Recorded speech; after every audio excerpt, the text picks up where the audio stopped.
Hello hi అండి, అందరికీ నమస్తే. Welcome back our channel. ఈరోజు వీడియోలో 5 kg చికెన్ కర్రీ అయితే చేస్తున్నాను. ఈ చికెన్ కర్రీ ఎక్కువ గ్రేవీతో అలానే టేస్టీ అండ్ స్పైసీగా ఎలా చేయాలి అనేది మీతో షేర్ చేసుకుంటున్నాను.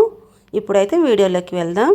ముందుగా 5 kg చికెన్ అయితే తీసుకొని 2 సార్లు వాటర్లో క్లీన్ చేసుకొని పక్కన పెట్టుకోండి. ఒక 4 స్పూన్ల వరకు కారాన్ని కూడా వేసుకోవాలి. అలాగే 1 టీ స్పూన్ వరకు పసుపును కూడా వేసుకోవాలి. తర్వాత సాల్ట్ కూడా వేసుకోవాలి. ఒక నిమ్మకాయ బద్దను కూడా పిండేసుకోవాలి. నిమ్మకాయ వేయడం వల్ల ముక్కలు అయితే గట్టిగా ఉంటుంది, అందువల్లే నిమ్మకాయ కూడా వేసుకోవాలి. ఈ మొత్తాన్ని ఒకసారి బాగా కలుపుకోవాలి. ఇలా కలుపుకున్న తర్వాత దీన్ని ఒక అరగంట సేపు మ్యాగ్నేట్ చేసుకోవాలి. అప్పుడే ఉప్పు కారం బాగా పట్టి ముక్కలు చాలా టేస్టీగా అయితే ఉంటుంది. ఇప్పుడు ఇలా అరగంట సేపు మూత వేసి పక్కన పెట్టేసుకుందాం. ఇప్పుడు పొయ్యి మీద 5 kg చికెన్ కుక్ అయ్యే విధంగా ఒక బాండీని అయితే పెట్టుకోండి. దీంట్లో 1/2 లీటర్ వరకు అయితే ఆయిల్ వేసుకొని ఆయిల్ హీట్ అయ్యాక ఒక 5 చెక్క అలాగే 10 లవంగాల వరకు వేసుకోవాలి. ఆ మసాలా వేగినాక ఒక 1/2 kg వరకు ఆనియన్స్ అయితే వేసుకోవాలి. మనం 5 kgల వరకు చికెన్ కర్రీ చేస్తున్నాం కాబట్టి దీనికి 1/2 kg వరకు అయితే ఆనియన్ కావాలి. ఈ ఆనియన్స్ మొత్తం బ్రౌన్ కలర్ వచ్చేంత వరకు వేగాలి. ఇప్పుడైతే ఒక 10 వరకు పచ్చిమిరపకాయలు కూడా వేసుకోవాలి. ఇప్పుడు కొంచెం కర్రీ లీవ్స్ కూడా దీంట్లో వేసుకొని ఫ్రై చేసుకోవాలి. ఇప్పుడు ఆనియన్స్ అయితే బాగా వేగిపోయింది కదండి. ఇప్పుడు దీంట్లో 5 స్పూన్ల వరకు అల్లం తెల్లగడ్డ పేస్ట్ అయితే వేసుకొని దీన్ని పచ్చివాసన పోయేంత వరకు బాగా ఫ్రై చేసుకోవాలి.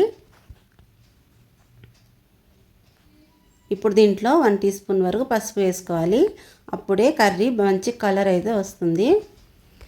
అల్లం వెల్లుల్లి పేస్ట్ అలానే పసుపు మంచిగా ఫ్రై అయిపోయిన తర్వాత మ్యాగ్నేట్ చేసుకొని పెట్టుకున్న చికెన్ మొత్తాన్ని అయితే దీంట్లో వేసుకోవాలి.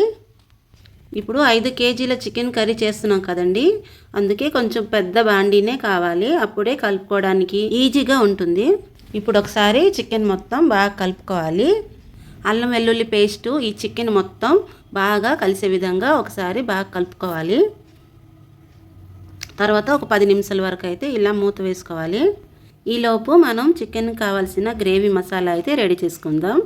2 ఆనియన్స్, 2 టమాటాలు, కొబ్బరి ముక్కలు కూడా ఒక సగం ముక్క అయితే వేసుకొని పేస్ట్ చేసుకొని పక్కన పెట్టుకోవాలి. ఈ మసాలా గ్రేవీ అయితే చికెన్లోకి చాలా బాగుంటుంది. ఇప్పుడైతే మూత తీసి చూద్దాం. చికెన్లో ఉన్న వాటర్ మొత్తం అయితే కిందకు దిగింది కదండి. చికెన్ ఇలా ఉన్నప్పుడే ఇంకా 1 స్పూన్ వరకు సాల్ట్, ఇంకా 2 టీ స్పూన్ల వరకు కారాన్ని కూడా వేస్తున్నానండి. మీకు స్పైసీ కావాలంటే ఇంకొంచెం కూడా యాడ్ చేసుకోవాలి. నేను 5 kgలకు కాబట్టి కొంచెం ఎక్కువ వేస్తున్నాను. ఇప్పుడు ఈ మొత్తం ఒకసారి బాగా కలుపుకొని ఒకసారి మూత వేసేయండి ఒక 10 నిమిషాల వరకు. 10 నిమిషాల తర్వాత తీసి చూస్తే చికెన్ మొత్తం అయితే ఒక 50% ఉడికిపోయి ఉంటుంది. ఈ టైంలోనే మనం పేస్ట్ చేసి పెట్టుకున్న ఈ మసాలాని వేసుకోవాలి. ఇలా కనుక మీరు మసాలా వేసి కుక్ చేస్తే గ్రేవీ చాలా టేస్టీగా అయితే ఉంటుందండి. కొబ్బరి చాలా కమ్మగా ఉంటుంది కాబట్టి చికెన్ కర్రీ కూడా చాలా టేస్టీగా ఉంటుంది. ఇప్పుడు ఒకసారి బాగా కలుపుకోండి. బాగా కలుపుకున్న తర్వాత దీన్ని ఒక 10 నిమిషాల వరకు మూత వేసేయాలి. అప్పుడే మనం వేసిన మసాలా మొత్తం అయితే బాగా కుక్ అవుతుంది. 10 నిమిషాలు అయిపోయింది కదండి. ఇప్పుడైతే తీసి చూద్దాం. చూసారా, ఆయిల్ మొత్తం అయితే పైకి తేలింది కదండి. మనం వేసిన మసాలా మొత్తం అయితే బాగా కుక్ అయిపోయినట్టుగా అర్థమండి. ఇలా ఉంటే ఇప్పుడు ఒకసారి బాగా కలుపుకోవాలి. కింద అంటుకుంటుందేమో చూసుకోవాలండి. మసాలాలు మొత్తం వేసాం కాబట్టి ఒకసారి బాగా కలుపుకున్న తర్వాత మనం గ్రేవీ కోసం కొంచెం వాటర్ అయితే వేసుకోవాలి. మనకి గ్రేవీ ఎంత కావాలో చూసుకొని దాన్ని బట్టి వాటర్ అయితే వేసుకోవాలి. వాటర్ వేసుకున్న తర్వాత ఈ మొత్తం ఒకసారి కలుపుకోండి. ఈ విధంగా కలుపుకోండి. చూసారా, గ్రేవీ అయితే ఇలా ఉంటుంది. ఇప్పుడు ఇంకో 10 నిమిషాల వరకు మీడియం ఫ్లేమ్లోన కుక్ చేసుకోండి. 10 నిమిషాల తర్వాత అయితే చికెన్ అయితే 100% రెడీ అయిపోయినట్టే అండి. చాలా టేస్టీగా ఉంటుందండి ఇలా కనుక మీరు కుక్ చేసుకుంటే. ఈ కర్రీని రైస్తో కానీ, చపాతీతో కానీ, బిర్యానీకి కానీ, ఇడ్లీ, దోశ ఏ టిఫిన్లోకి కానీ చాలా టేస్టీగా ఉంటుందండి. ఇలా ఒకసారి ట్రై చేయండి.